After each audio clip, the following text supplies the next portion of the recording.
I think that your heart rate is, your resting heart rate is far too high, bro. You're gonna get a heart attack. I wanna see that last pic, bro. No, let's ease our way there. You know, we got my mom's hat on, some sunglasses, we got this double peace sign, some backpack again. Is that outfit tough in Chongqing, bro? Bro, this is one of the toughest outfits in Chongqing. I swear to God, I got stopped 7 times for pictures. Only people you are knocking are big black men. I think it's tough, bro. I think it's tough. I think you should always show a little bit of that. Why not? You know what I mean? The last photo I have.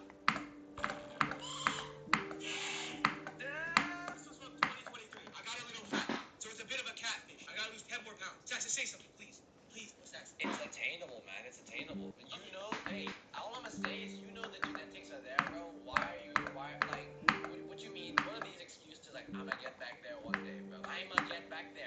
Like, why aren't you there already, bro? That's what I'm saying. You need to get on that shit now. You wanna look at the rest of my profile? Yeah, I wanna see the written stuff. So, my greatest strength, I can help push your Clash Royale account to #1 in the world. Good place to end without getting paid.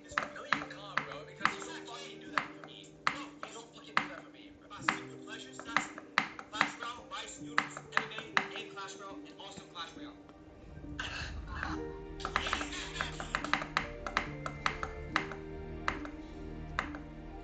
Facebook mom, fucking tweet, bro. My favorite things in life are coffee in the morning, a good book, my husband, a coffee in the morning, and like a little coffee in the morning.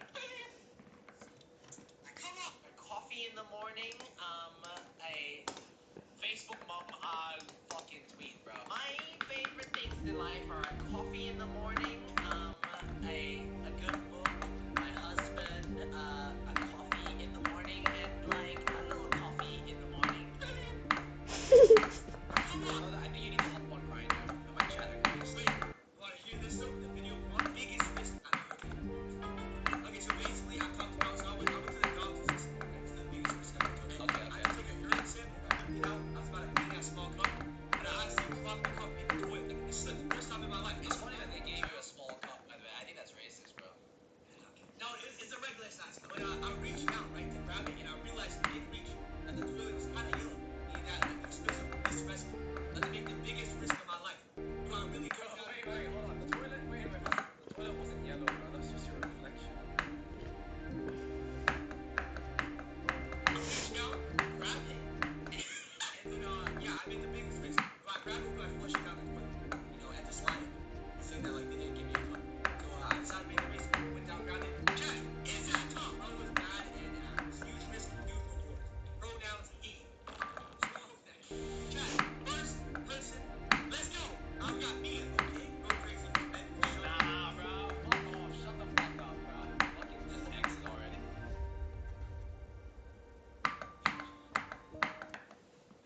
Scroll, brother, scroll. Yeah, we got S. Who's S? Let's see this. Music, gym, food. That's it. This might be the one. Keep it moving though, so we can see it, and you can get chat's reaction like at the end when you post it. I like her, bro. Alright, let's see if I can do the drop. I'm liking everybody stats until it runs out.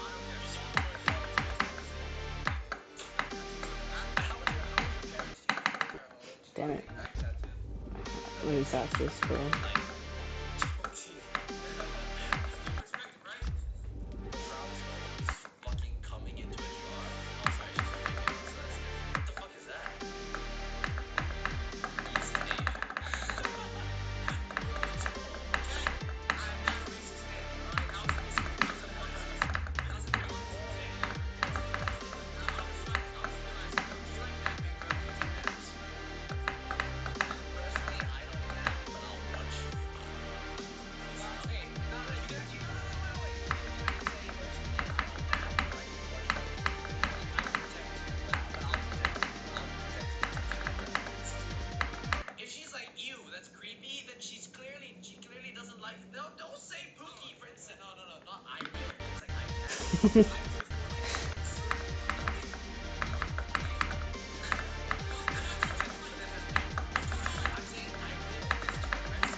Fuck, bro.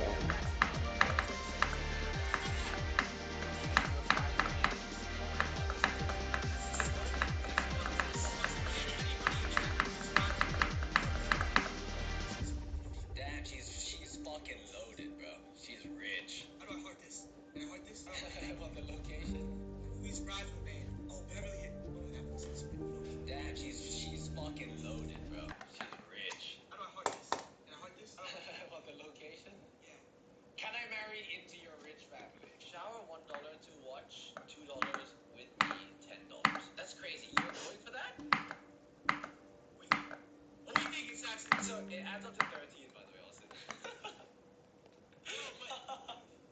I don't want to watch it, so I'll say 11. Yeah, I got it. Alright, bro. I can't believe you're going for this. Do it. Let's go. Let's keep going. We're just gonna keep going till the daily limit runs out, man. And the wheels fall off. Alien. Oh shit. Dominator. I've been in Europe before. Lower flag prices shouldn't be a secret. This is Kraken, the easy way to start exploring crypto. From your first trade to managing your portfolio, Kraken makes You do that. That's funny. See, that's funny, bro. Throw in a couple emojis, though. Throw in a couple emojis. Yo, what are these common emojis here? No, do like the pinching. Chat, no emojis. Stop asking, chat. Are you asking me for advice? Fucking chat, dude. Alright, let's keep going. Let's keep going, chat. Melanie. Delaney, probably. It's delayed. Oh shit. Extra. Yep. I mean, it's Yeah, not damn. Me Let's too put at this dance, one bro. down. Can you dance, Austin? Are you any good? Oh, I'm a crazy dancer, bro. When people. No. What we think is actually. It's too low effort, bro. It's too low effort, bro. Yeah, that's better. That's better. You see, I can just tell you that it's not good. Try to say everything is ass. Like they're not gonna be satisfied with a single fucking thing. Okay, you do you, bro. You do you, bro. Alright, Malu. You got Malu. Lazy means everything you. Nah, too much confidence, man. Come on, fuck off. Insecure. Fuck off, bro. Miley. Yeah, you need some insecure wifey type, bro. That's genuine. And pass off. As Mexican. I actually know when the Mexican chick who's like full Mexican, but looks really Asian. Miley. I know he's right. Yeah, man, pass it off. As Mexican. Can you grow a goatee though? You just grow some like I music can and only shit. grow a goatee and a mustache. Literally. It's like the only two things I can do. Is it dark or does it look like you're like, whoa, Ah, son, come here, learn a lesson. I don't You know actually what I know. mean? Cook a mean taco, bro. Bro, Do what? not fucking say that, bro. Holy shit, that's so offensive. Yeah, everything. Yeah. Let Riley go, bro. She's predicting too much. Ryan, that's offensive. Shelly. Kaya Bulls, Miller Movies. I'm sorry, what balls? Kaya Bulls. The fuck is an Akaya ball? It's a Simon. Okay, close enough. Westwood is LA, right? Oh! Shit! Huh? What? Wait, it's the one. It's Say, actually nah, bro, nah. Yeah, it is it, bro. Shelly is it, bro. Hey, that's a Brawl Stars character too. He's captain with Supercell. This is how you get your in, okay? You need to do something so, like, 1v1 me, then you roll. You know what I mean? Something that makes her feel like, oh, fuck this guy. I need to fucking, you know? And then she plays you, you voice call. Oh my god, you're in. What? Yeah, no, I'm not lying. The coconut is perfect, bro. Kiwi. Kiwi's amazing. You can do both. Do both. Fuck it, bro. Let's get it, chat. Someone said bell pepper. Nah, fuck the bell pepper, bro. What is the bell pepper? We got Keanu, Dude, nah, I don't even know if you need to keep fucking going, bro. Shelly is the one. Golfing, so you know she's fucking rich as well. Bitch. How about that? Yeah, fuck it, bro. Fuck it. Alright, fuck it, chat. It makes it even. It makes it more out there, bro. So fuck it. But I think that's good. Keep it going a little bit, and then Oh, next my, time bro. it'll You know be that's time whatever. to actually chat to some girls. Okay? I guess that's it for the day. It was good, bro. It was good.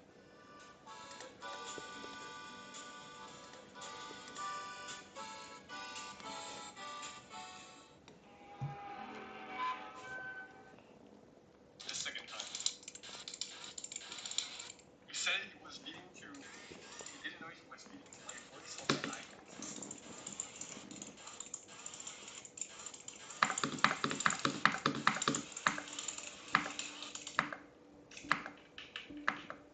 Richard, what the fuck? Maybe we need not sometimes.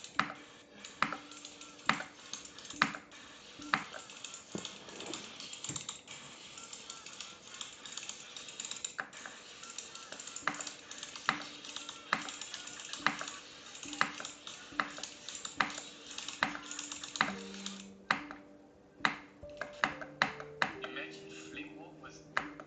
Yuki, are you high? I don't know. I'm hoping all of this isn't. I'm in a coma right now. What's this?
ultra gay infinity.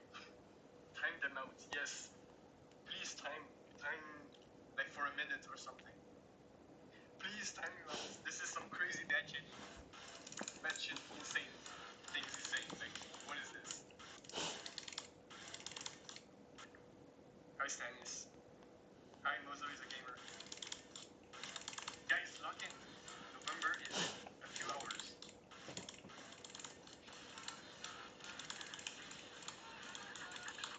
Like, just lock in. Bro, Richard, what the fuck? With over 2,500 casino games, Bet99 brings Vegas right to you. The hardest part of today was when the man asked me what color casket that I wanted to put my 13-year-old son in. New at 10, tears, shed, family, and friends in just utter disbelief as they're mourning the death of a 13-year-old. Malachi Hemphill accidentally shot himself in the head Monday night. He was live on social media. Tonight, family and friends gathered outside the family home in Forest Park. Streaming live on Instagram. Tonight, friends and he was there with Dane. You see your friend? Was live on social. Malachi's mom says she's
对一下 Decent.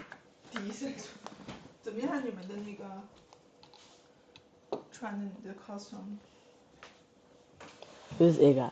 嗯， Iga. 你们晚上去不去 trick or treat 啊 Yeah, we're meeting at the Red Park. ？Red Park，哪个 Red？ The one near Nathan's house? 哦，几点呢？几点在那 meet 啊 6:15, I think. ？Do I have to go？ I don't know. Did you bring Tom Hulu back? 哦，没有卖的吗？去哪儿了？Sold out。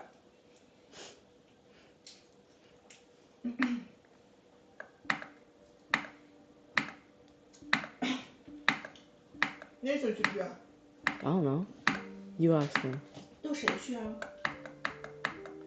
I don't know, just some people. 三 people 是谁啊？艾伦会不会来？ Wait.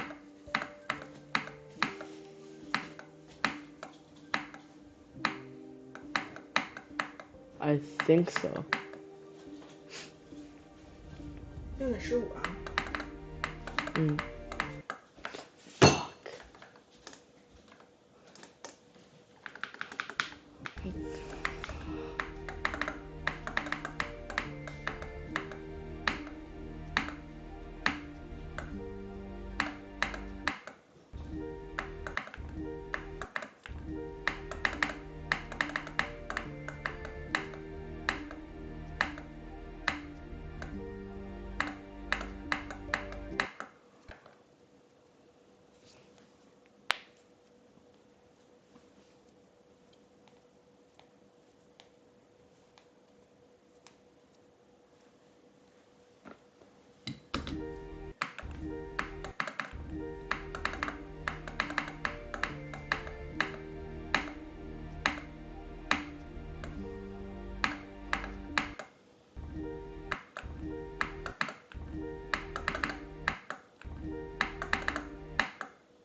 Fuck you.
The FBI is asking people on the internet for help unlocking the secrets of this mysterious message. Hidden in a cornfield 20 miles outside of St. Louis, Missouri, police found the severely decomposed remains of what seemed to be a male homicide victim. The man's identity and the cause of his death were mysteries in their own right. But the most mystifying aspect of this case would turn out to be what was stuffed inside the man's pockets. A note that seemed to be written in a secret code, the likes of which no one had ever seen. Was this the mark of a serial killer toying with police? Or was it a dead man's desperate message to investigators from beyond the grave? Regardless of who wrote it, the truth remains. Whatever secrets are hidden within these rows of seemingly random letters and numbers could finally solve the mystery of a man's inexplicable death. Do you have what it takes to crack the code? The FBI thinks you might. But before we decode anything, we need to look through the case details for valuable clues. So let's take a trip back to June 30th, 1999, St. Charles County, Missouri.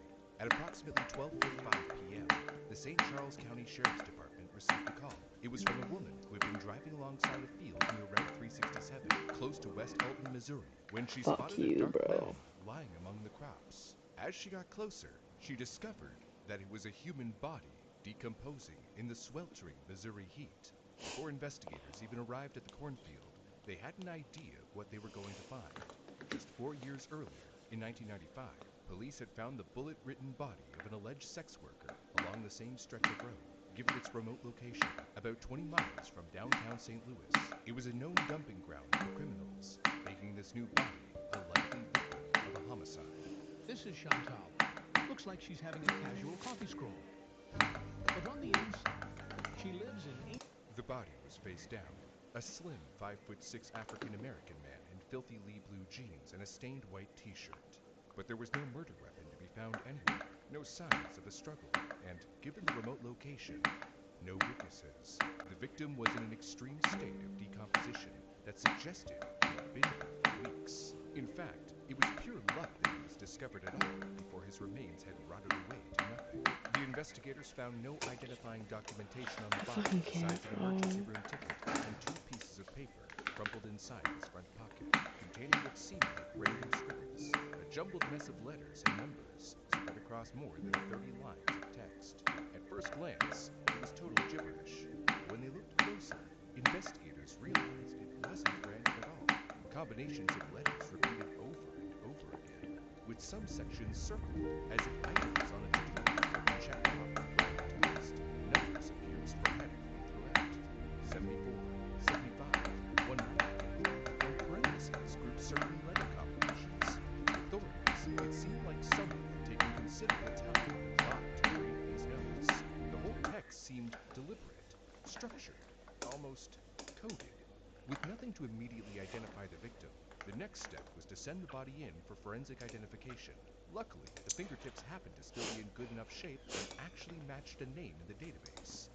Ricky McCormick, a 41-year-old gas station employee. A man that, to their surprise, had never been reported missing. Armed with a name, the detectives hoped to find someone who could explain Ricky's final hours and how he ended up at the edge of a remote cornfield so far from the city. So they searched for people who knew him, like Ricky's girlfriend, Sandra. In her interview with the police, Sandra confirmed that Ricky did not own a car and often hitchhiked or took public transport to get where he had to go. Detectives had already started to wonder about this. The crime scene was beside a road, yet there was no sign of any vehicle driven by Ricky, nor was there anything registered to his name. He lived 20 miles away from the crime scene, and no public transportation served such a remote area. So how did he get there? According to Ricky's family, as an adult, he had suffered from chronic health problems, specifically in his heart and lungs, for years. He often complained of severe asthma and persistent chest pain, aggravated by his heavy smoking and consumption of caffeinated beverages, up to 20 a day, according to those who knew him well. Ricky could have walked to his resting place. Given the extent of his health issues, he might have walked all the way there and died from the physical strain combined with the 90-degree heat. But also given his health conditions, it's hard to believe he made that 6-hour or longer trek in the first place. The most likely alternative is that someone brought him there, dumped his body, and fled, which would hint at an act of homicide. But at this point, the body was so decomposed, there were no clear signs of a struggle. There were no witnesses, and no evidence left at the scene. However, there was one lead, the emergency room ticket found in his pocket. According to hospital records, Ricky walked into the Barnes Jewish Hospital on June 22nd, complaining of chest pains and shortness of breath, common for someone with chronic heart and lung problems. The doctors found his symptoms severe enough that he was admitted for observation and kept in there for 2 days before being released on June 24th. After leaving the hospital, he visited his favorite aunt, Gloria. Usually, they would talk about everything, his life, his frustrations. But this time, Gloria told the police that he revealed little about what he was going through, declining her offer to drive him where he needed to go, and left after only an hour. The detectives discovered that the very next day, the 25th, he went to another emergency room 2 miles away, once again complaining of breathing difficulties, this time after mowing the grass. But the doctors diagnosed it as another asthma flare-up and allowed him to go home that same evening. But apparently, he didn't. Aunt Gloria told the police she had heard Ricky had spent the night in the hospital waiting room, but was it because of his supposed health issues, or another threat to his life entirely? Gloria began to suspect things weren't right. Maybe he knew he got into something that put his life on the line. He knew he could have stayed here, but maybe he didn't want to put my life on the line. The next morning on June 26th, Ricky called his girlfriend Sandra to tell her he was on his way to get food from the gas station. Little did she know, that would be the last time she spoke to him. The next day, June 27th, was the last confirmed sighting of Ricky, spotted at the gas station by an employee. The detectives were now starting to see the picture forming, but there were still huge gaps in the timeline and a lack of understanding of Ricky's motivations. In most cases, the pathologists could clear it up with a single cause of death, but that wouldn't happen here. Even after the autopsy, the unusually advanced decomposition of the body made it almost impossible to identify the cause of death, leaving it undetermined. The only thing the pathologist knew for sure was that this man hadn't been dead for weeks, as the decomposition suggested. If the gas station employees saw him on the 27th and his body was found on the 30th, he would have only been dead for, at most, 3 days. So then why were his remains so decomposed?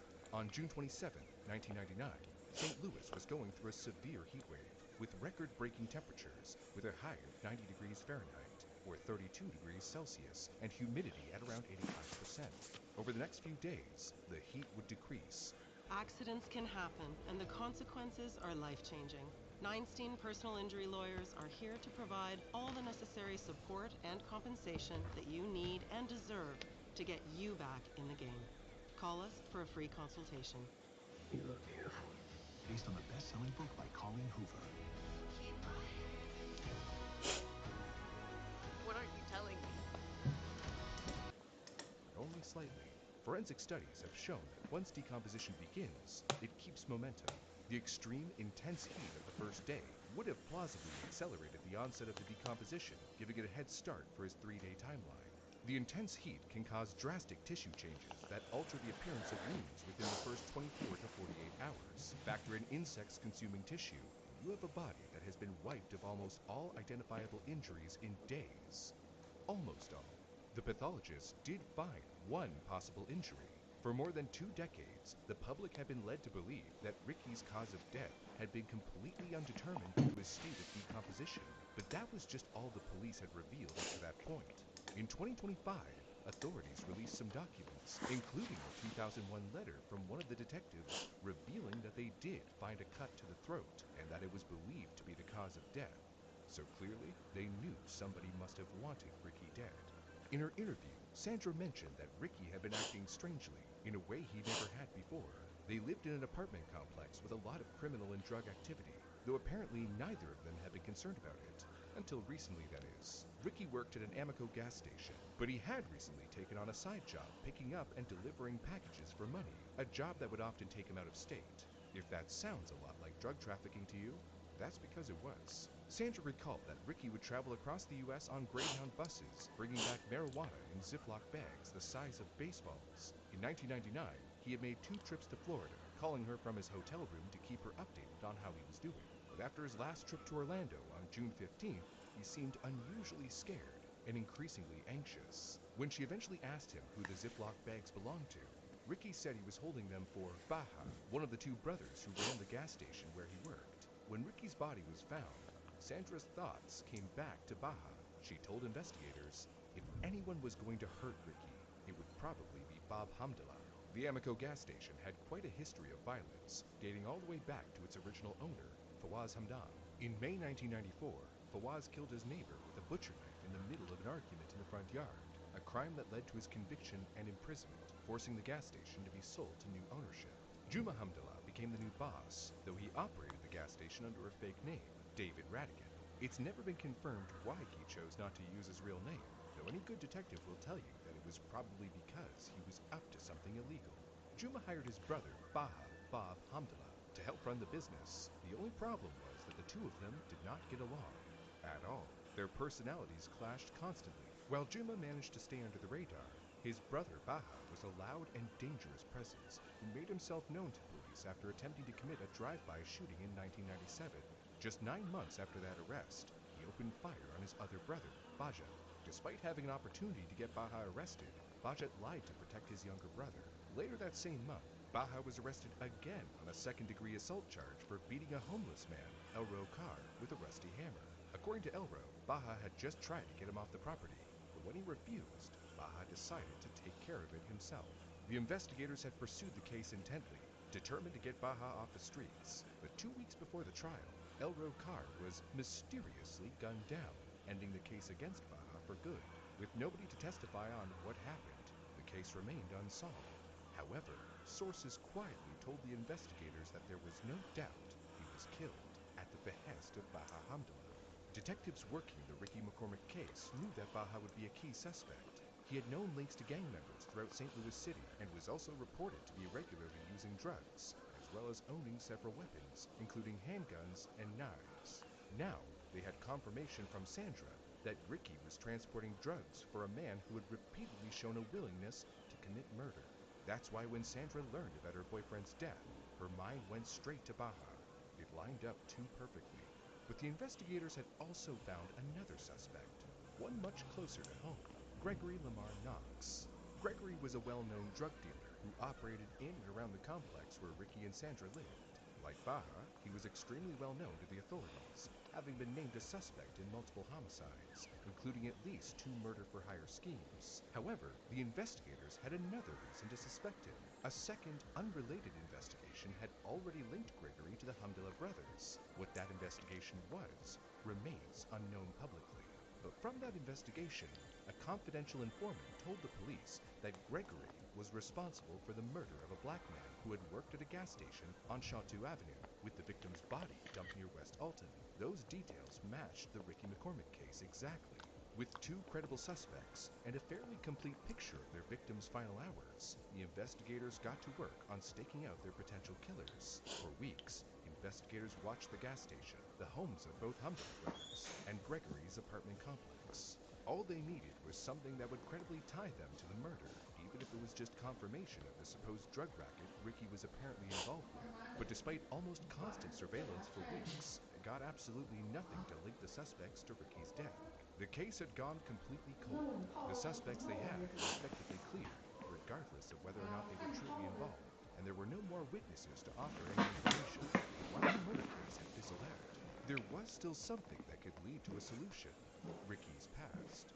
Through interviews with his closest friends and family, a picture began to emerge of a man who had lived through challenging conditions. From an early age, it was clear that Ricky was different. He told odd stories that concerned teachers and classmates alike, and stood alone at recess so often that the school would end up calling his mother out of concern for his mental well-being.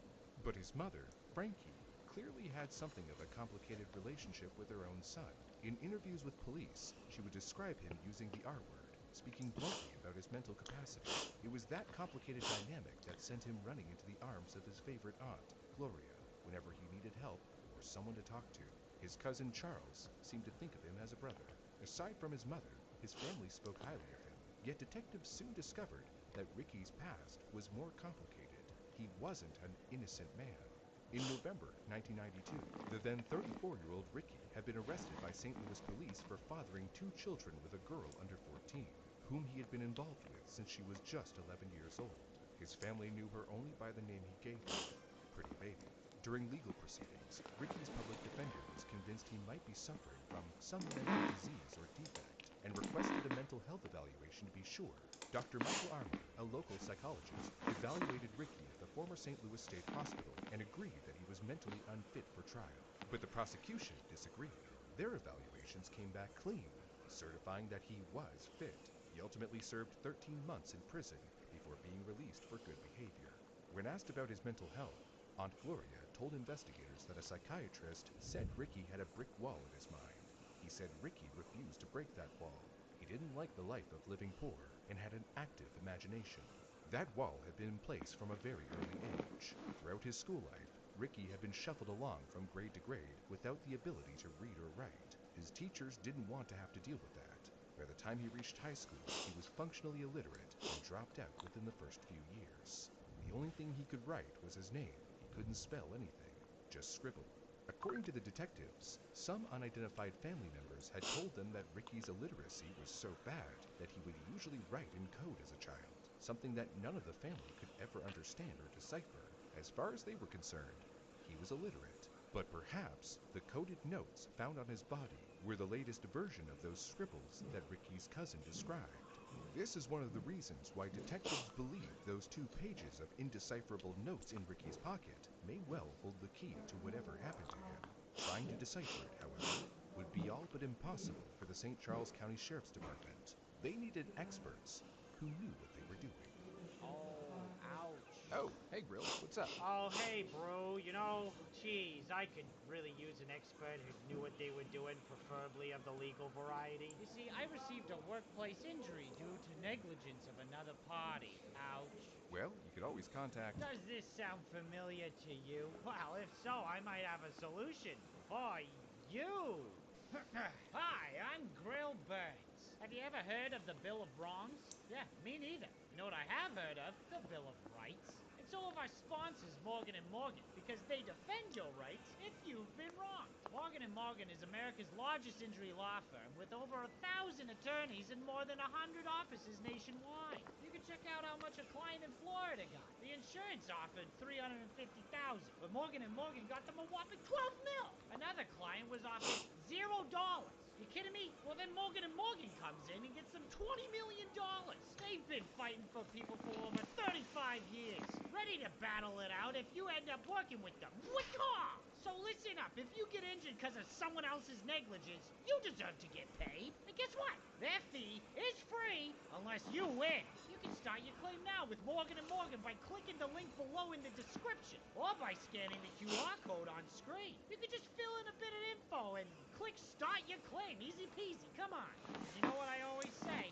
If you want a fortune of massive proportion, you can check out Morgan & Morgan. And now back to our regularly scheduled programming, where the Sheriff's Department were looking for some experts of the code-breaking variety. In late 2001, the notes landed on the desk of Dan Olson, a forensic analyst at the FBI's Cryptanalysis and Racketeering Records Unit, or CRRU for short. For decades, the CRRU has been the FBI's elite code-breaking division, tasked with deciphering encrypted evidence in criminal cases. They had worked the Zodiac Killer case, cracked Nazi spy codes in World War II, and regularly unraveled ciphers used by gangs, drug dealers, and organized crime groups. If anyone could unlock Ricky's mysterious code, it would be them. But from the moment Dan and his team examined the notes, they knew this case was different and quickly determined that, yes, this was, in fact, a cipher. The structure and patterning of the letters and characters suggested there was thought and intent behind it. It wasn't just the ramblings of someone who was mentally unwell. It doesn't happen often that we have an unsolved cipher of this length and significance. The characters are not random. There are many E's, for example, that could be used as a spacer. There are many characteristics that suggest it could be solved. Many patterns. The only problem was that they had never seen a cipher quite like this one, and they had absolutely nothing to compare it to. It didn't help that the investigation up to this point had led to very little in terms of context clues. All they really knew was that this man was allegedly illiterate, but wrote in code, was involved to some degree in drug trafficking, and that someone had killed him. In fact, it wasn't even clear if Ricky even wrote these notes, or if someone else did and just planted them on his body. But if he was the author, then it could mean these 2 pages of notes might offer his whereabouts before the murder, or other useful clues that could unlock the entire mystery of the case. If someone else had written the notes, then it would thrust the case into an entirely new direction. Could it be a serial killer? For all we know, the meaning of this text could be some kind of taunting breadcrumbs, not unlike what the Zodiac Killer once did with his handwritten codes. Either way, the notes were the only remaining clue that they had to work with, and Dan and the CRRU team took that very seriously. Their first attempt to solve the cipher was to do it the way the CRRU had always done it, manually. Dan went through the entire notes with nothing but graph paper and a pencil, dissecting each string of letters and numbers to try and find any obvious pattern in the language that could be applied to English. However, the pattern never emerged. The CRRU is one of the most advanced cipher-breaking units in the world, armed with Right, you state-of-the-art might be software quite designed to flexible. perform extensive statistical analysis on any cipher that is presented to it. In 2001, the technology was much more primitive than it is today, but it was still consistently accurate. Yet the Ricky McCormick notes stumped the computer too. However, the computer had noticed the same things Dan had spotted manually. E's seemed to be acting as spacers. The same combination of letters were coming up over and over again. There was definitely a structure underpinning this code. It wasn't just any kind of cipher the CRRU had ever seen. For the next decade, Dan and his team worked to try to decipher the code. Every time their software was updated, they would try again. They'd bring in experts from around the world to try their hand at the code, but they were no closer to understanding what they were looking at. By 2009, Dan was beginning to accept the situation. They were no closer to uncovering the meaning behind the cipher. If they really wanted to unravel the mystery here, they were going to have to branch out beyond the intelligence industry. Fortunately, they knew just the right people. The American Cryptogram Association was a group of amateur code-breaking enthusiasts who had successfully solved puzzles that had stumped even professional cryptographers. Now, it might seem strange for an agency like the FBI to reach out to, well, average everyday people to solve such a murder case like this, but at this point, they had no alternative. The puzzle was presented at the group's annual convention in Niagara Falls, Ontario, to a room full of experienced codebreakers eager to tackle the mystery. But much to the CRRU's disappointment, even these skilled amateurs found themselves baffled by what they were looking at. Ricky's cipher operated according to rules that no one could discern. According to the room, it was completely and utterly indecipherable. For an entire decade, the CRRU had worked to crack McCormick's code. They had applied every credible cipher, used all of their computing power, reached out to experts and gifted amateurs alike, and it had led them to the same conclusion as the pathologist who inspected Ricky's body and the sheriff's department who investigated his murder. Undetermined, the CRRU team now had two choices: give up entirely or turn it over to the largest group of people who might have a shot at working it all out: the entire general public, something the FBI rarely does. Dan issued a statement reading, "We are really good at what we do, but we could use some help with this one." In a way, this was a rare admission of defeat, publicly admitting that the FBI simply could not get the job done. But it's a strategy that does make sense. In 1969, the first Zodiac cipher was solved by a schoolteacher and his wife at their kitchen table. On March 29, 2011, a two-part press release went up on FBI.gov. In Part 1, Breaking Codes to Stop Crime, the FBI explains the role of the CRRU and gives a quick crash course in code breaking. In Part 2, Help Solve an Open Murder Case, they released Ricky's notes in full for anyone online to look over. In the article, they wrote, "To move the case forward, examiners need another sample of McCormick's coded system, or a similar one, that might offer context to the mystery notes or allow valuable comparisons to be made. Or, short of new evidence," Olson said, "maybe someone with a fresh set of eyes might come up with a brilliant new idea."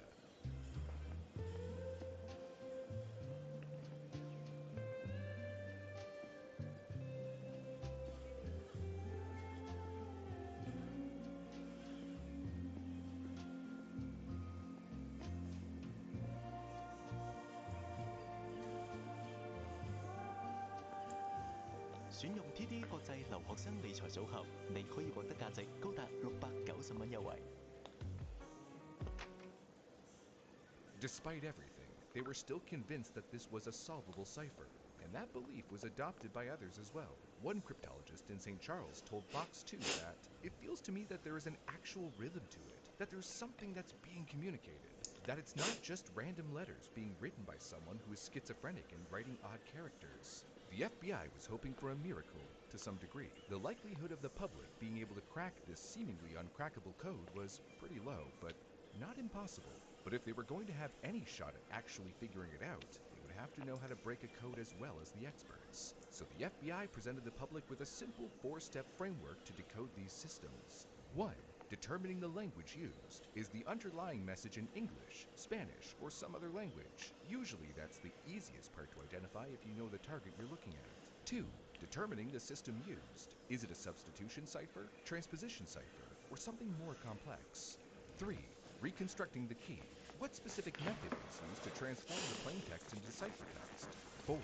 Reconstructing the plaintext. Using the key to reverse the encryption and reveal the original message. Now, let's go over a simple example. Say that a note was found taped under a cafeteria table at Riverside Correctional Prison. It's a crumpled piece of paper that reads like this. To most guards, it's just your usual gibberish, but to an FBI cryptanalyst, the structure shows that it's a cipher waiting to be cracked. We just have to unravel it. So, following the FBI's time-tested approach that we've already taken a look at, we begin our methodical attack in order. 1. Identify the language. Those double letters and three-letter combinations have a familiar rhythm to English. 2. Determine the system. This looks like a pretty simple substitution cipher, where each letter might represent another letter. 3. Find the key. Here's where the real detective work begins. We start with the simplest possibility, a Caesar cipher. If it doesn't work, we can always pivot to more complicated cipher types. 4. Recover the message. Time to reverse engineer the original text. The Caesar cipher is super basic, like what you might find on the back of children's cereal boxes, but you've got to master it before you can tackle anything bigger. Think of a Caesar cipher as two concentric circles, each containing the alphabet, one larger than the other. For the inner circle alphabet, every letter shifts or rotates the same number of position forward or backward in the outer circle alphabet. If A becomes D, then B becomes E, C becomes F, and so on. We might try different shift values on the prison note. Shifting backward by 3 positions, B becomes M, W becomes T, H becomes E, and the gibberish PHHWPH transforms into Meet Me. The full message emerges when you unlock the rest. Meet me at the yard at midnight. The shipment arrives tomorrow. Bring the cash. Doesn't sound good. In a Caesar cipher, there are only 25 possible shifts to test. It's very easy to solve, but it's also extremely uncommon to find criminals who stick to such basic encryption. The Caesar cipher is what's known as a monoalphabetic cipher. Other monoalphabetic ciphers change the letters, but in more random patterns. A might become Q, B becomes F, C becomes X, but each letter always maps to the same substitute. Theoretically, this is harder to crack, but not by much. This is where frequency analysis becomes a key asset for a codebreaker. The English language has a personality built into it. The letter E appears about 12% of the time, and T shows up 9.6%. Any long enough message, whatever letter appears most often is probably an E or a T in disguise. If you work out one or the other, you've essentially cracked the code of a monoalphabetic cipher. You just have to apply it to all the other letters. When criminals get really sophisticated, they turn to polyalphabetic ciphers, which means that one letter could be mapped to multiple letters, instead of just one. The most popular one is the Vigenère cipher. Instead of one scrambled alphabet, this system cycles through multiple alphabets using a keyword. It's like having several Caesar ciphers that take turns, constantly changing the code as you try to unravel it. Usually it's using a formula, like this right here. But to make things easier, let's instead look at this graph, where each row and column shifts the alphabet by 1.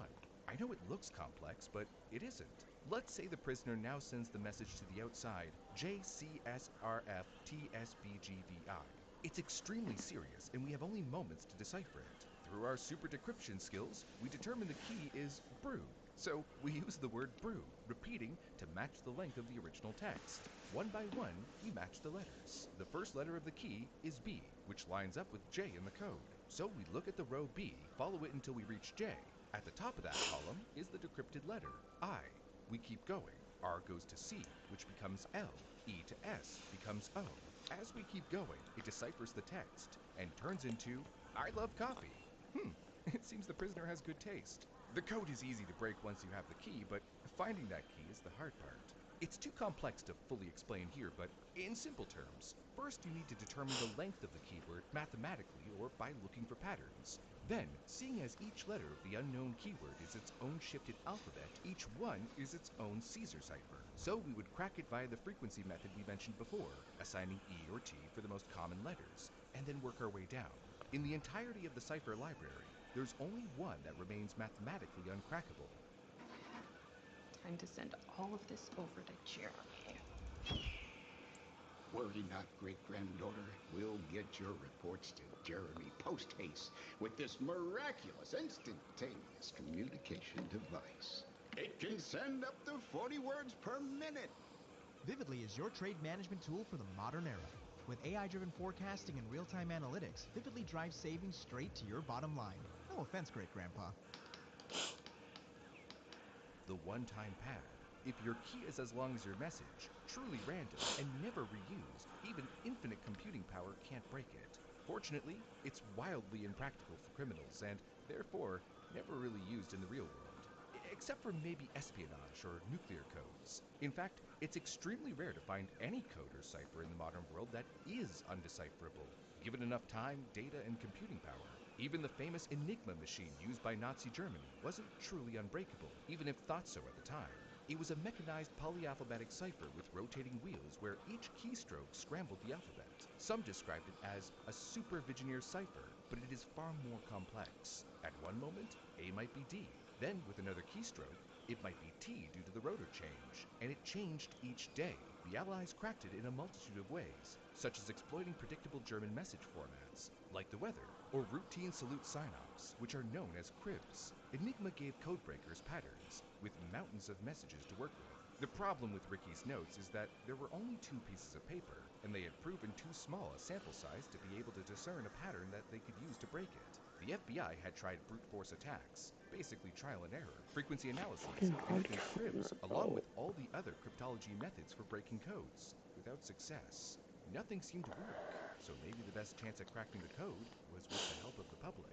When the FBI released Ricky's notes, the response was immediate and overwhelming. Within days, the story had spread across the internet like wildfire.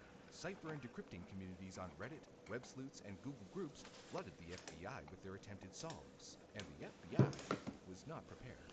Within a matter of hours, the FBI website, which was hosting the notes, crashed under the traffic, forcing them to set up a dedicated page to handle submissions and theories. But even then, the amount of input was overwhelming. They started asking the public to send letters, if possible, rather than emails, another effort to try to calm the overwhelming amount of responses they got.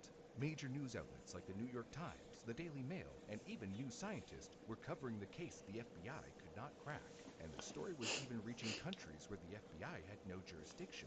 Everybody was talking about the inexplicable mystery of what was hiding within these pages. Not everybody online was immediately on board, though.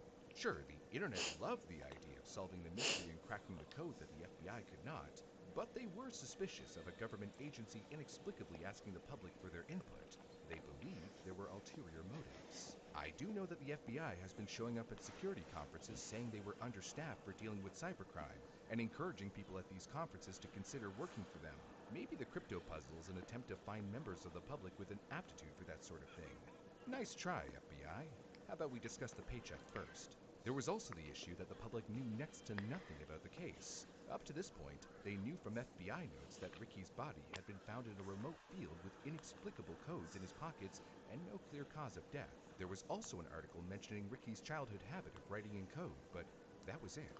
They knew nothing about his criminal affiliations, the Humdullah brothers, or his arrest and incarceration, frustrating many amateur codebreakers. The fact that they are hoping fresh eyes with no background information or access to any of the police records, etc., will crack the code is pretty absurd. Guess maybe they just want different ideas.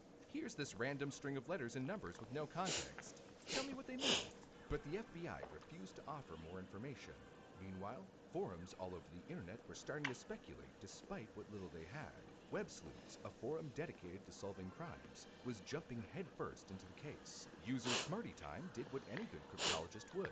They analyzed the frequency. What they discovered was that there were many repeats of character strings, or words. At least 6 9-character words appeared repeatedly, and the fewer characters, the more frequently the word showed up. That's the reason user Front Outrageous 8224 on R Codes suggested it might be the classic Vigenère cipher. He theorized that a short key was being used, which might explain the repetition of certain strings. But one of the commenters simply responded with, "Vigenère doesn't fit. The index of coincidence is too high.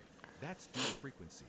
How often letters appear to indicate the language being used. The higher the index of coincidence, the more likely it's tied to a language and is using a simple substitution method. A polyalphabetic cipher, like the Vigenère cipher, would be far more random." User SmartyTime confirmed this when they analyzed the frequency of single letters as well. N was found 90 times, S 99 times, and E was the most common at 135 times. While E is the most common letter in the English language, that should apply to the original message only, known as the plaintext, and not for the coded message. However, that could also hint at it being another type of cipher we haven't discussed, a transposition cipher. Users on Hacker News were speculating on that as a possible solution. Exactly. To clarify, a transposition cipher is one that just scrambles the letters in the plaintext according to some algorithm to get the ciphertext, which would cause you to get the same letter frequencies as the plaintext. The problem is figuring out the rules of transposition so you can reverse them to decipher. There are tons of possibilities, and you can't exactly plug a corpus this large into an anagram solver. Web Sleuth's member Whitehat threw in their expertise as a lead IT consultant. They too first thought it might be a transposition cipher, but mixed with a substitution system. It was a rare system called the nihilist cipher, used by Russian spies, where each letter is turned into a number, and they scrambled it with a key. But that, along with a few other systems he tried, didn't fit. He even tried the simple Caesar cipher, which is often referred to as ROT for the rotary that is often used with the cipher. Less likely was ROT, but just to say I did, I attempted a full spectrum ROT and also turned up empty-handed on that account. That's not surprising. If it was using the kind of cipher found on the back of cereal boxes, the FBI should have solved it a long time ago. But as mentioned before, the FBI did give a suggestion as to why there were so many E's. They were spaces, something that others, like user Herpty on Reddit, were realizing as well. I think that E stands for the end of a word. Here's why. 1. It's after all the words in the directions. For example, this string of letters equals first proceed on D, 71. D equals the. 2. If E is always being used as a space, then how does he write an E if needed? Well, he's telling you. NCBE equals NCBE. While many sat around trying to figure out the system, others claim to have solved it. Like Redditor Imperial Barb on R Cipher, I noticed the letters ACSM in the top right of the note and used it as a decryption keyword, and this resulted. My name is Ricky McCormick, deceased. I live in St. Louis, Mo area. The following notes and ciphers were found in my notebook. I am hoping that they can be decrypted and explain my death. The notes may not be in order. My killer is... Imperial Barb claimed that the decoded note was a long apology from an unknown person. Ricky, I am writing to you because I have a lot on my mind. I have been thinking about this for a long time, and I have finally decided to write to you. I hope that you are doing well. I am doing okay, I guess. I have been better, but I have also been worse. I just wanted to let you know that I am sorry for what I did. I never meant for things to turn out the way that they did. I just hope that you can find it in your heart to forgive me. But Redditors were starting to think something was off about his methodology. Not to sound like a high school math teacher, but it didn't show its work. If we go with the FBI's 4 steps for solving a cipher: 1. Identify the language, 2. Determine the system, 3. Find the key, and 4. Recover the message. He skipped number 2, determine the system. We know Ricky's about English, which is why so many people were working on the second step, the same step the FBI got stuck on.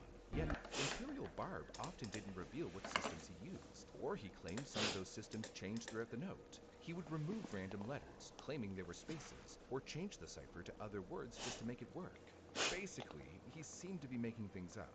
Others tried to reproduce what he did, and got nothing. Like when user Automatic Occasion 38 tried the Vigineer cipher on a random string of letters. What they got as a result was just another random string of letters. Running this code you provided on text does not in any universe produce what you're saying it does. User Minddraker tried it also. I must not be understanding the application of the keyword, because when I do so, I get different results. Imperial Barb never responded to them. So what might have seemed like a brilliant solution was likely all smoke and mirrors, or just another person who truly believed they were onto something when they actually weren't even close. This tends to happen often when there's a popular code to decrypt. People claim to have solved it, but their solution is flimsy at best, just like the information they had on Ricky. Users felt like they were running into a brick wall because of the information gaps, like this user, Whitehat. This is where I get frustrated. I believe that this cipher does not use a typical cipher process. I think it's entirely possible that this man created his own personal coding system after decades of familiarity with known systems. This tells me that we would need to delve into his personal life at the time and find out what instances we might find similar formatting. But eventually, they would get their wish. The following year, in 2012, the Riverfront Times posted an extensive article about the case, finally offering up information from the FBI that the general public never knew, like Ricky's drug affiliations and criminal charges, the police investigation into the Humdalas, and his family dynamics. More importantly, this is when the public learned about his supposed illiteracy from the family. Even with all this new information, some still believed it could be code. We should not dismiss McCormick's intelligence and ability to concoct codes just because he was uneducated. I think McCormick's notes are some sort of code, but a very idiosyncratic code, probably riddled with spelling errors. After the article, the attempts to break the code veered away from ciphers and ventured into the possibility that this was some sort of shorthand. What if it isn't a code? He had ways of communicating, such as talking and writing. What if he spelled words out based on how he thought they were spelled because of the way he pronounced them?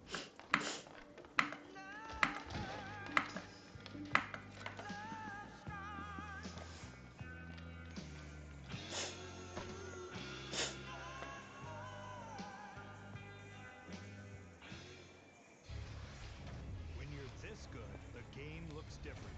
You see every angle. And on Monday nights, when all of Canada's watching, you show up. Prime Monday Night Hockey, live Monday night. It's on Prime. For instance, instead of pterodactyl, he thought it was spelled pterodactyl because of the way it sounds. As for what that shorthand writing could be about, there was speculation all across the board, both before and after the article. Some thought it was connected to a recording studio, because some of the 2- or 3-letter sequences matched with common electrical connectors, despite Ricky having no known connection to music. Others believed it might be car parts, but then Ricky didn't even own a car.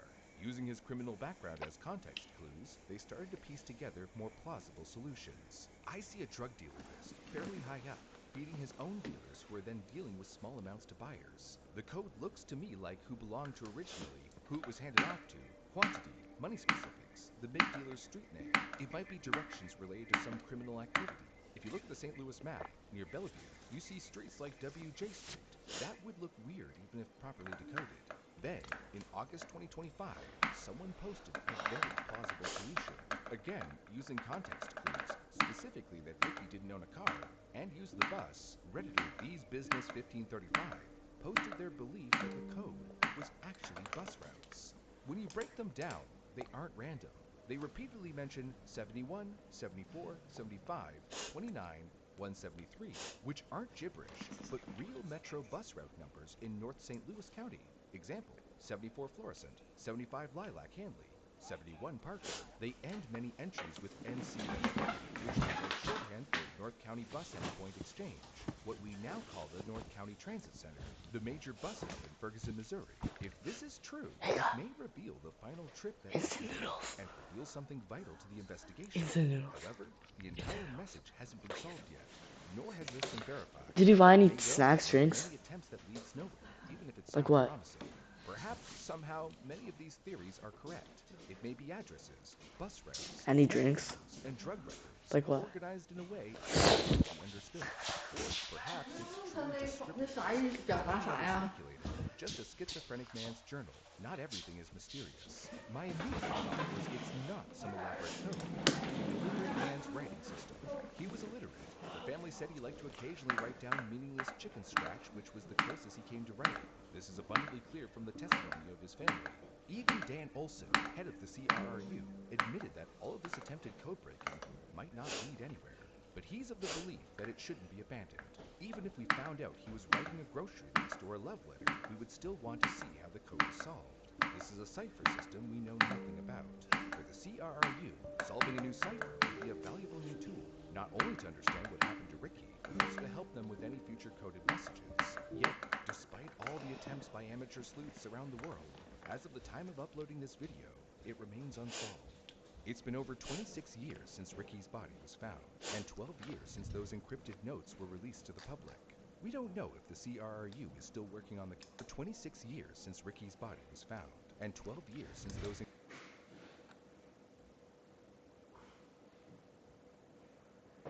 encrypted notes were released to the public.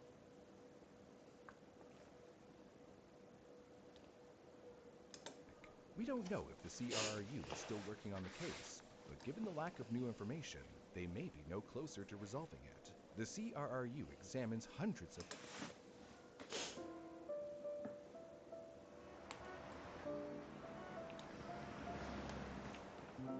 Happy spooky Halloween day, children. I have my coffee definitely inside this mug.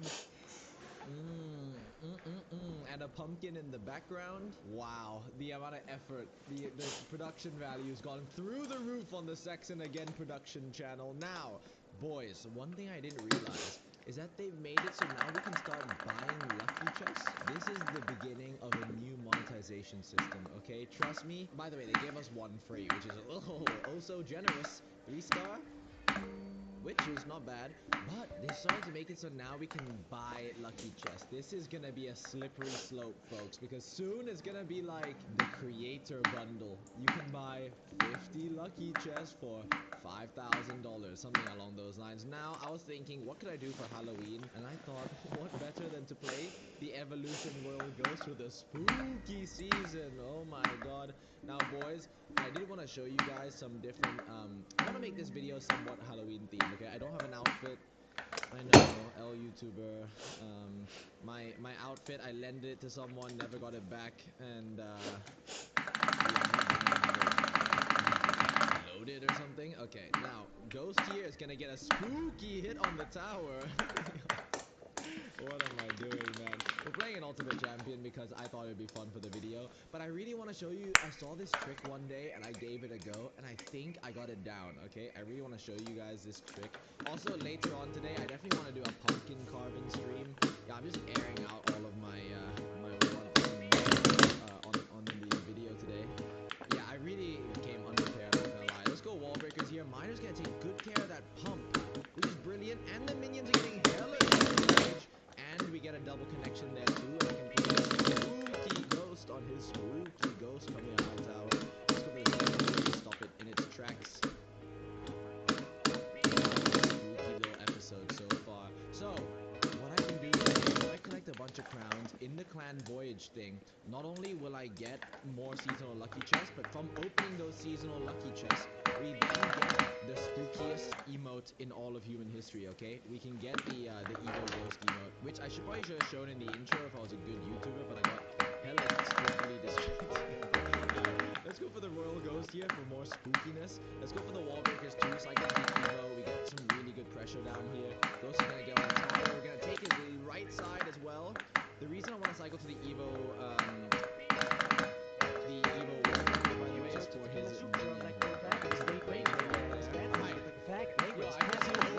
breaker, by the way, is for his minion. Man, that was 24/7 festival. Good day right there. So things are go straight to the radio station the very next day. Hey, Pat, I'm gonna kill you. Coming at you with the Sonic Steve. Summon you human. What I gotta do to get into the use of the human? They're gonna make a rubber, so they're gonna see this nigga taking off of me into the room. You been devastating, more than ever demonstrating how to give a motherfucker how to get the feeling like it's levitating. Never fading, and I never hated, but forever waiting for the day that they can say I fell off to be celebrated. That's another way to get it motivated. I make elevating music. You make elevated music. Oh, he's too mainstream. What I say, you a nigga tell us they confuse it. It's not hip-hop, it's pop. Cause I found a hella way to fuse it. With rock, like rap, with die. So I'm used to stuff, I make them lose it. I don't know how to make songs like that. I don't know what words to use. Let me know when it occurs to you. When I'm looking at what is the first that turns you. Slurs and inadvertently hurt me. How many verses I gotta murder to prove that if you were half a snipe. Alright, royal ghost here. Wow, that was a good game. Let's open some lucky chests. Let's get the spooky ghost emotes so we can start spamming it for the spooky Halloween video. Alright, I'm gonna start. The spirit has been feasting on the crowns lately, so we do actually have a... Oh my god. Wow, that's a spooky banner. We do actually have a couple of these. Oh my god, what is going on? Oh, bomb towers! Fuck my asshole, bro. Okay, tombstones. Very spooky. Very on brand today, Supercell. Minions as well. Another one of these. 3-star. Yeah, I mean, they're all gonna be spooky stuff, right? Oh, skeletons.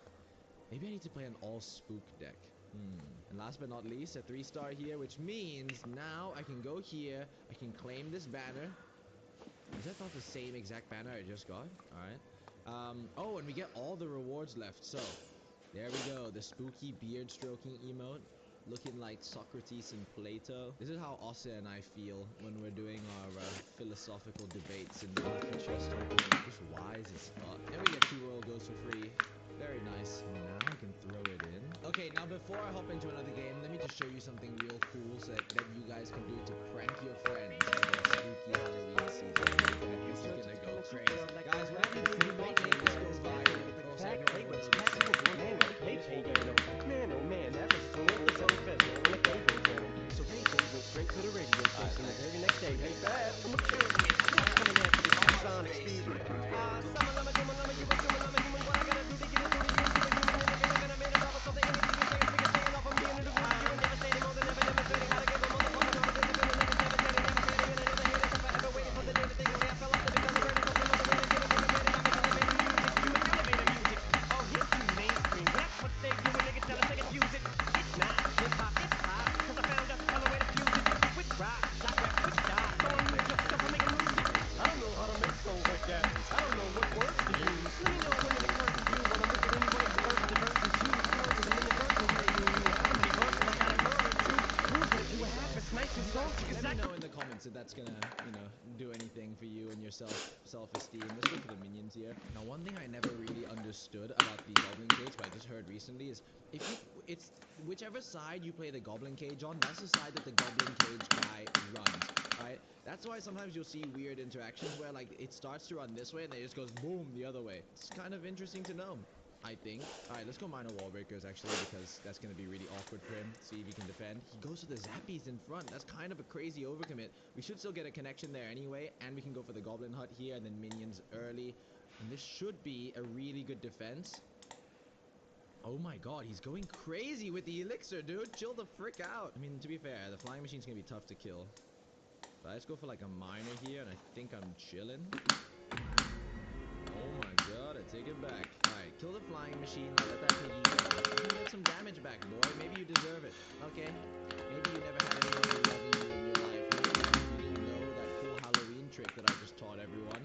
And that's why you have no friends. It's understandable, to be honest. And look at this guy. He just went arrows on him. Like, that feels crazy to me. I'm gonna go minions here, and then get the skellies on, and then let's go minor here. He doesn't have arrows in cycle. How's he gonna kill this? Let's go Ghosty here in case he's zappies.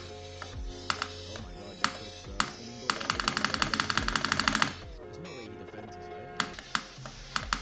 How is he not taking more damage than I thought? Wait, goes to invisible again? That's so clutch. Okay, yeah, there we are. Finally. And let's minions, bar barrel. Bro, this guy is like playing like such a dum-dum. How are you an ultimate champion, bro? Recruits players, am I right, guys? Ha ha ha ha. Let's all laugh at them. Ha ha ha ha. Minor poison here. Alright, the minions do die, but so will his flying machine and most of his tower. We can go for wall breakers again, just in case this does go to a two-tower situation, but I doubt it will. I mean, that was too aggressive. We can set up here with a hut. I just need to make sure I keep my hut very healthy because of his piggies, of course. Minions here. Let's go wall breakers in here as well. Cheeky little minor poison should suffice in taking the tower. I don't need to keep my hut too healthy anymore because I do have another one here. So let's just go minor on the tower. Oh, that was really bad by me. Shit. Get the minions down. Kill that. Oh my god, I'm good. Wow. I don't know why I stressed myself out there for no reason. But I do win the game, right?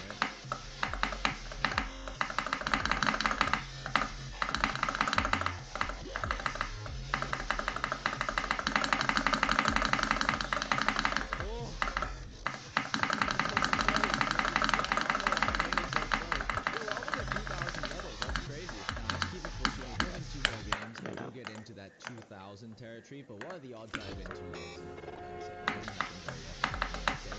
So let's lock in. But I did check the last year to see what I did for Halloween, and I was thinking, like, I did something, right, for Halloween, something semi-special, so I went back to check, scrolled through, like, a bunch of videos, eventually went back to October 31st, and then boom, there were no videos.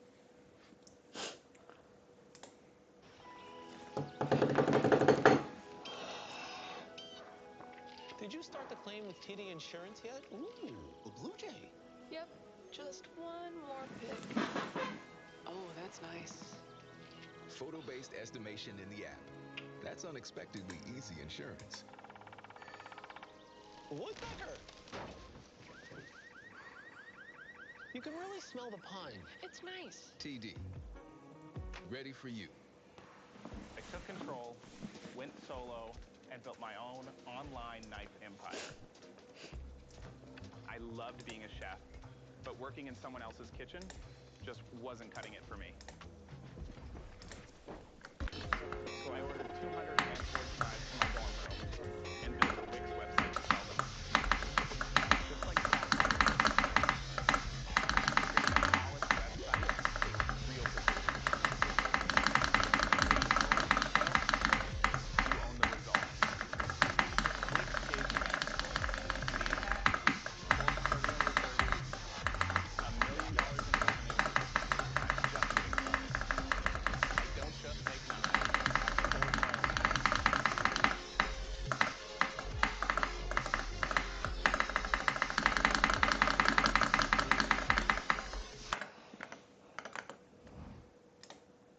Hello everyone, welcome. In today's video, I'm actually kind of excited for this one. I get to talk about how to do controlled spam / alternating, but as a beginner. Speaking of from experience myself, I literally started from the bottom and I moved way up. I call myself a self-taught spammer because I watched tutorial videos and so I literally of pure sheer power and brute force. It definitely wasn't the best idea, but now that I wouldn't say mastered it, but now that I'm much more confident in the skill, I can do it very manageably and effectively. My experience also as a tutorial, there are any from like WizKid or using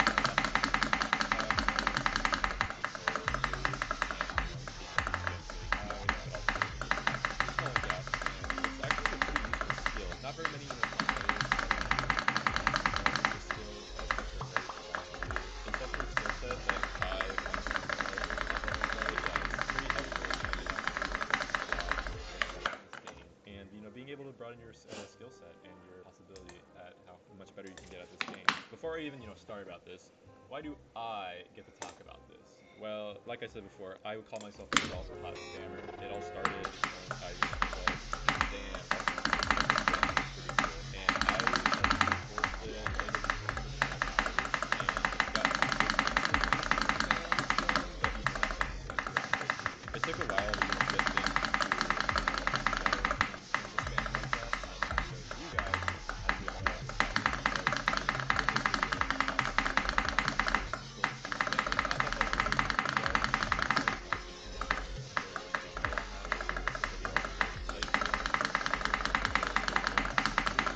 But in their video, they kind of mentioned how this game is kind of based on like one input, right? And it's pretty cool to see people using that's not what I meant to do. People using two inputs. Like we got to tap into that more. I agreed with them. Is actually also bind it to my up arrow key. So watch this. If I press my up arrow key, right, and then I press this, it's gonna release because I don't know.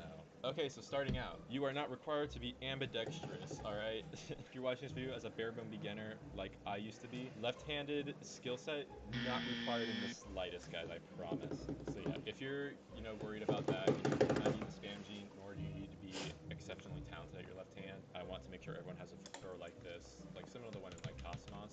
Something like this, I struggled with in the beginning, and then once I got better at this, then I was able to, start learning how to alternate in faster fashion. Something like that I think is really important to be getting good at before you even attempt to learn how to alternate in different directions. This is really important to learn how to do, and I highly advise spending time learning how to do something like this. Faster speeds, slower speeds, whatever floats your boat, but being able to just click consistently. This is clicking consistently like this. Well, yeah, I can do a few around faster speeds, but that's what I'm talking about. Another good one, grains of sand. This doesn't help entirely for your wave control, but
said, I don't think I love you no more. Never seen her, she said, I don't think I love you. She said, I don't think I love you no more. Never seen her call me lately. Girl, I don't think you know me at all.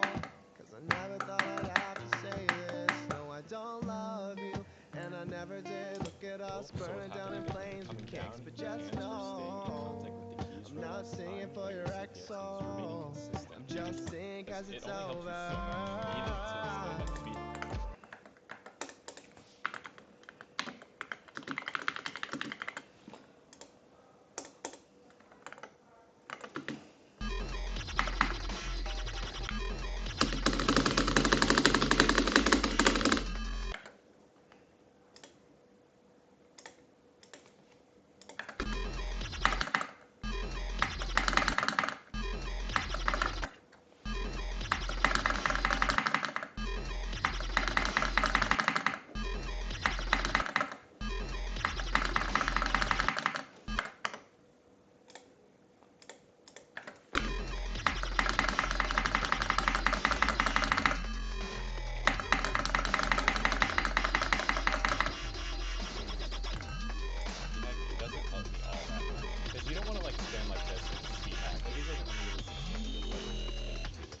That's why I don't really recommend speed hack for this, for the learning tool. This whole thing. But yeah, so that's just my 2 cents on this whole thing. My goal is just to kind of help you guys get better at this, and I don't want this to be a gatekept thing, guys. Like there's no gene in this. Like I learned from scratch. I don't care how bad you're.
I do have one very strong piece of advice for any of you guys who are trying to get better at duels and learning them. Duels are extremely complex. Can't go.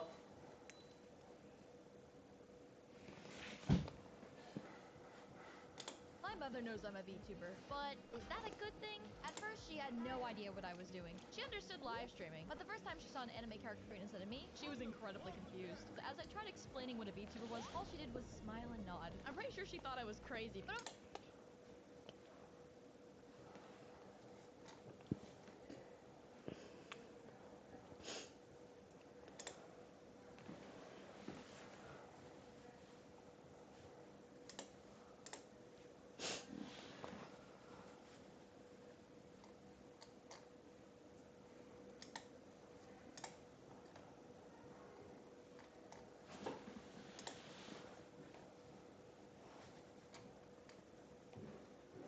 low-key lost 5K on black today, but it's all good because I made 20K trading.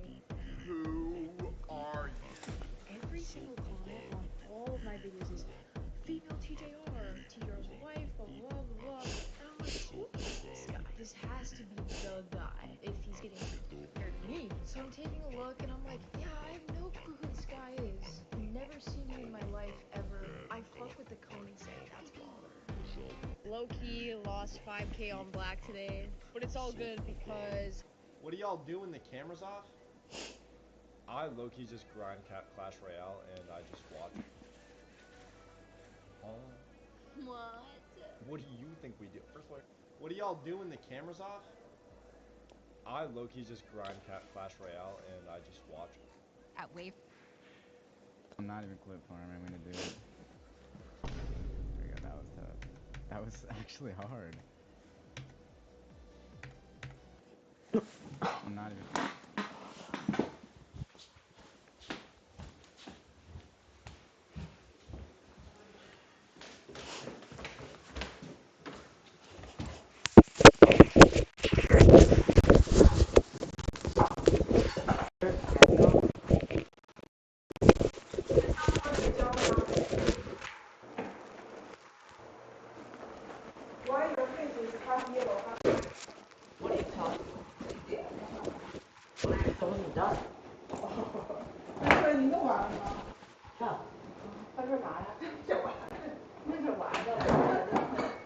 What drink did you get? Jenny drink. What is this?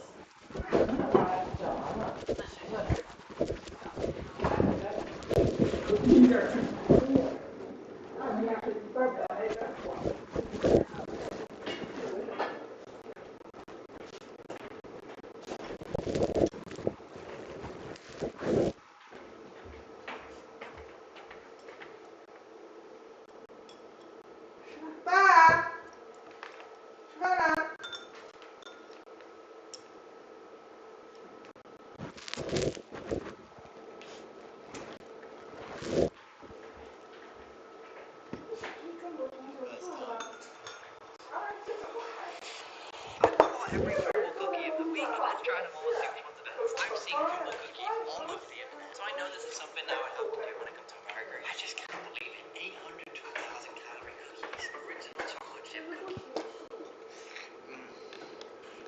I don't understand why these are so popular. Hey, that tastes so good. The outside chewy and half melted on the inside.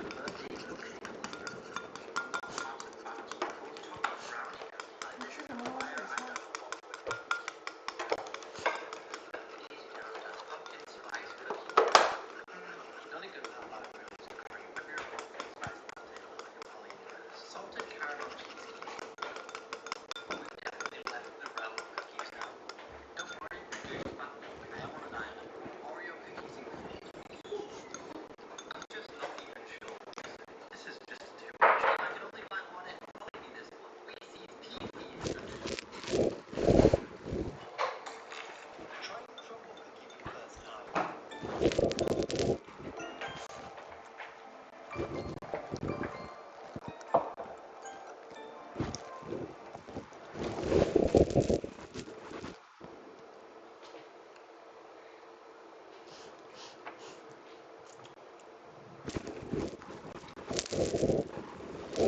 Can I put row inside? They're not ready yet.阿森，这边火大，就是说这么多，就那边火大。肉放这里能熟得快，那边开的大。不一样。啊，这边也准备开放片了。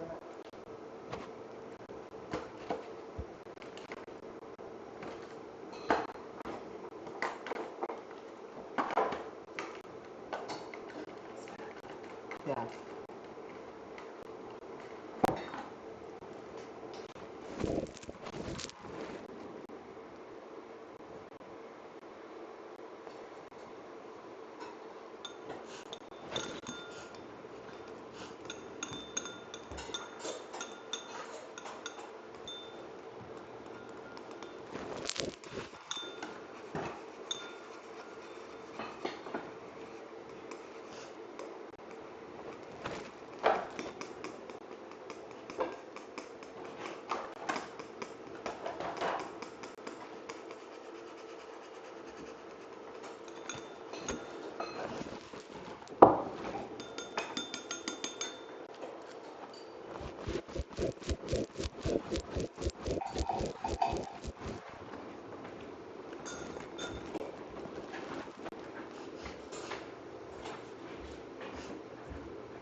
Ginger Reggie.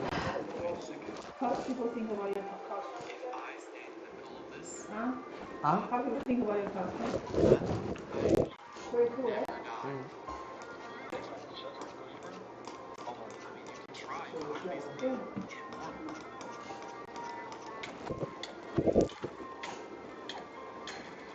Oh, if I'm missing one,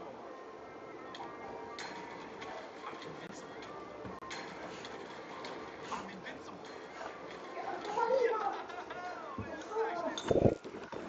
I'm invincible. What?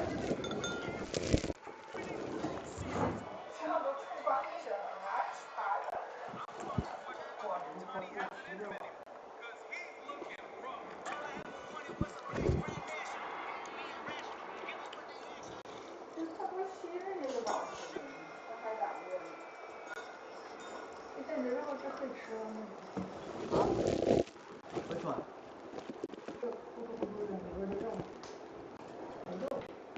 Where?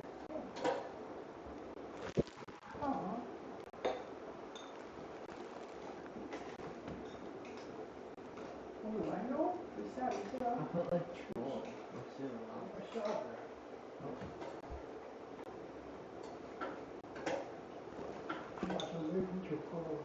Wow. Hey, Sven.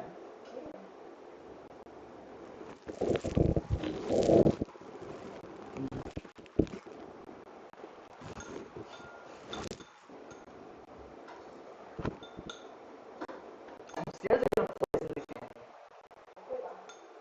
Probably will.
你看。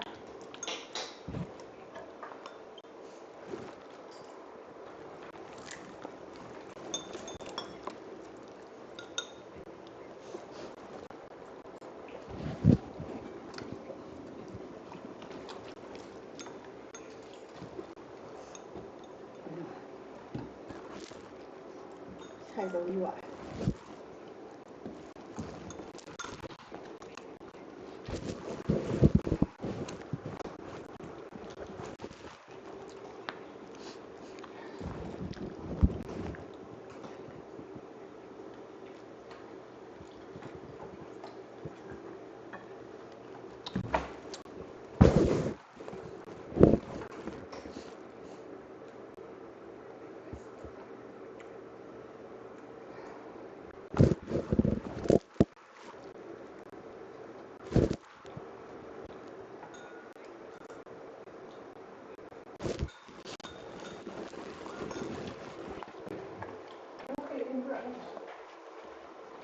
Yeah, maybe when everyone's done. Is the row ready? 你看你水开没开？这边都太多了。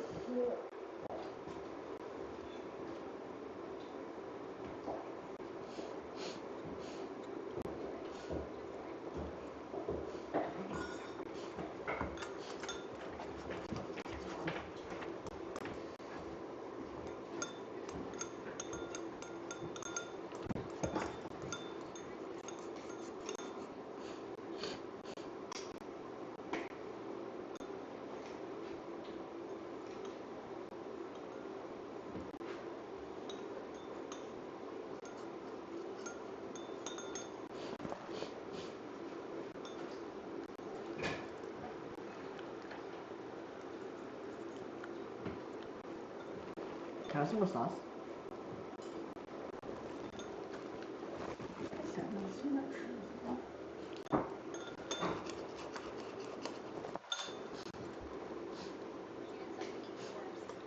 挑点儿。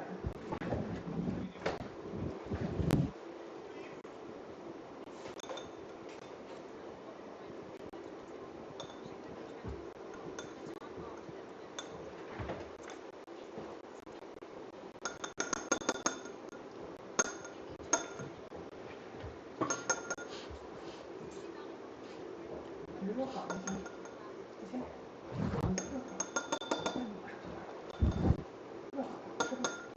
不吃了。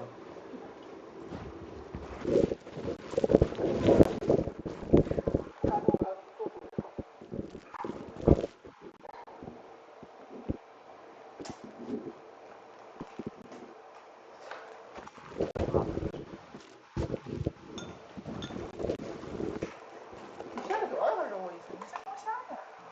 For like 4. Wanna know why? Because no one else is eating.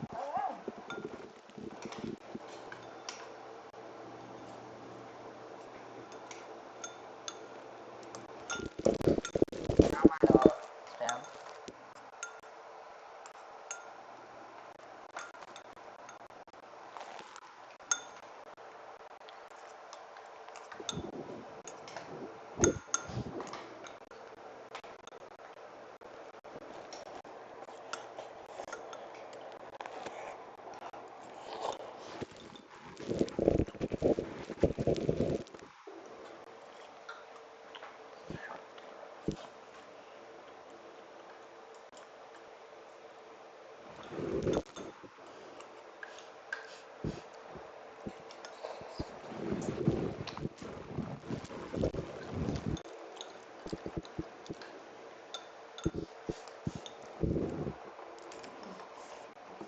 饭没啥大花样，关键点呢还有个儿子东抽西在后边等，那可不咋的，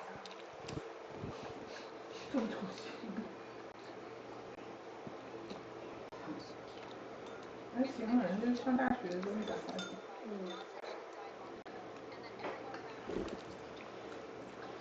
他补课也发的也算少的。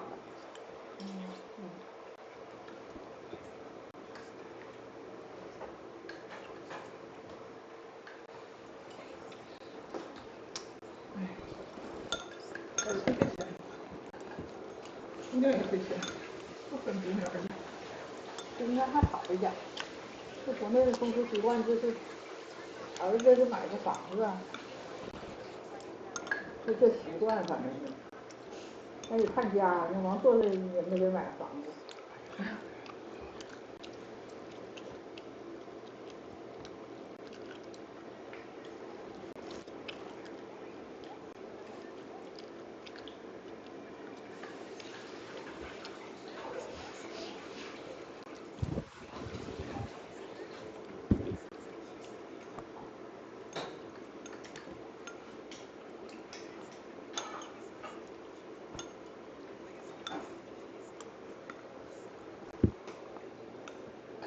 不是不咋开的，留下了。啊，让你把干豆腐捞进去，再煮一会儿再。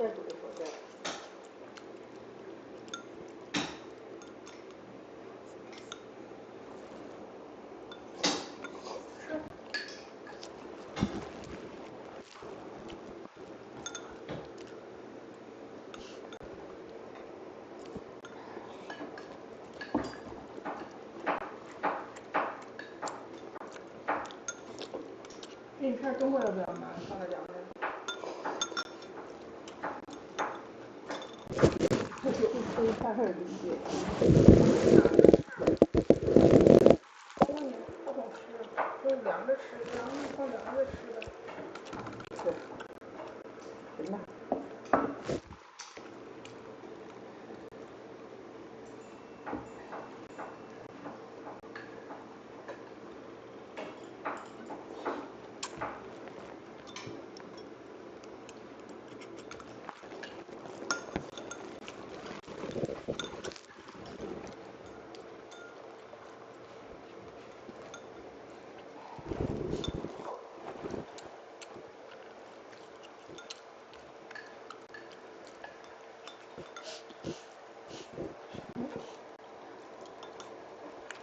手机关了一下。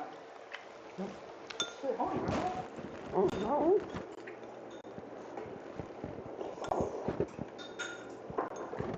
这不好呀。哦，对了，那个 Noah 的那个生日 party 去不去啊？啊？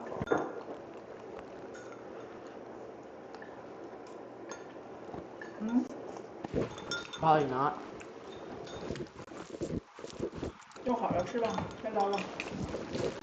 Don't work 这 bad. 边好了。这火锅真啊？这火锅就是说我这么烤的，我也不得太热了。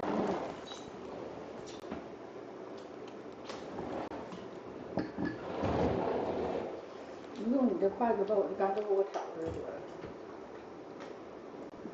放这个，没有味儿啊，这个太多了，没味儿，放点盐呐。不要， Can you pick up the rest of my rope? 太多了。Why? Because. I made of chopsticks. Huh? 离这远点。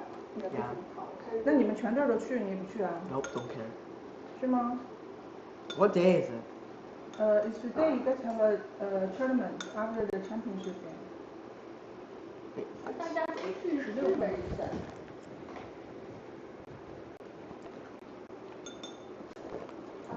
？Don't we have like open house on 16? 是个周末，是周日，16号。大家都去完了就跟大家一起。你问问都谁去啊？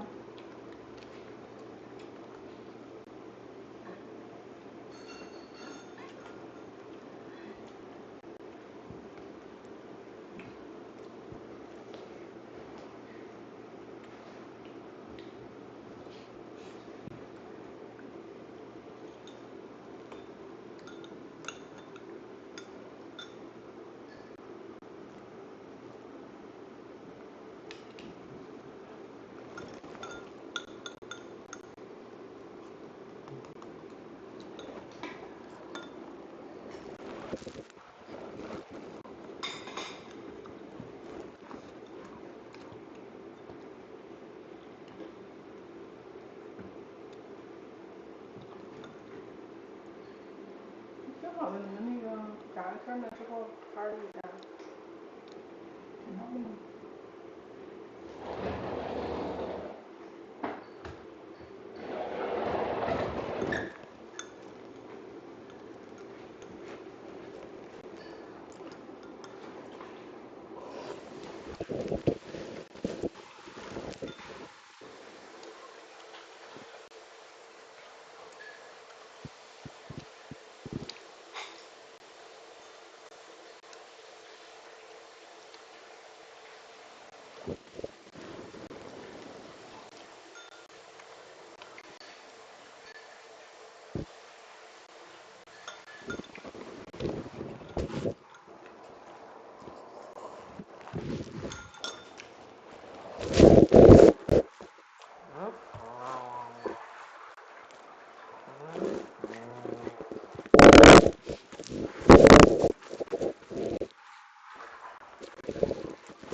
这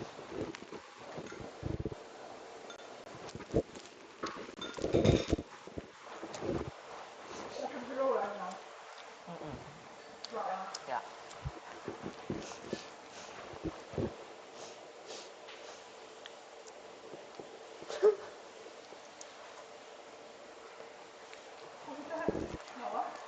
Huh?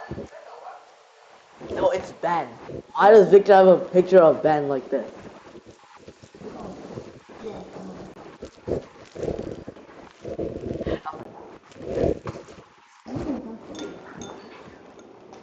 Yeah, but why is he looking at the camera like that?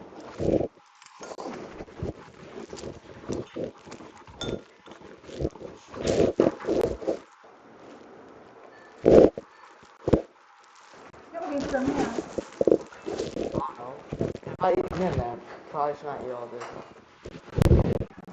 I want them, yeah. Okay.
Oh, instant noodle. What about the sauce? Cheese sauce.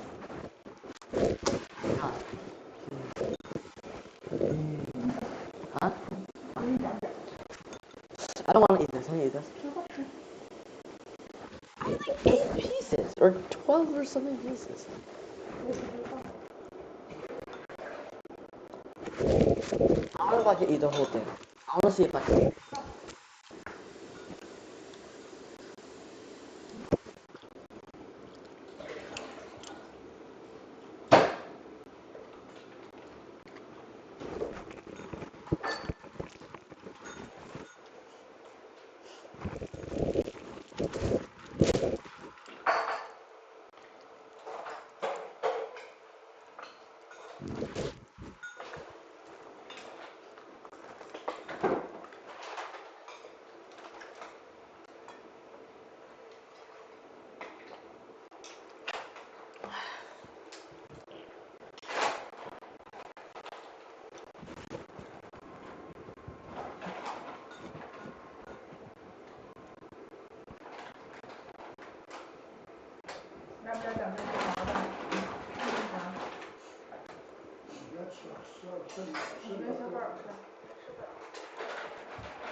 还能吃啊，我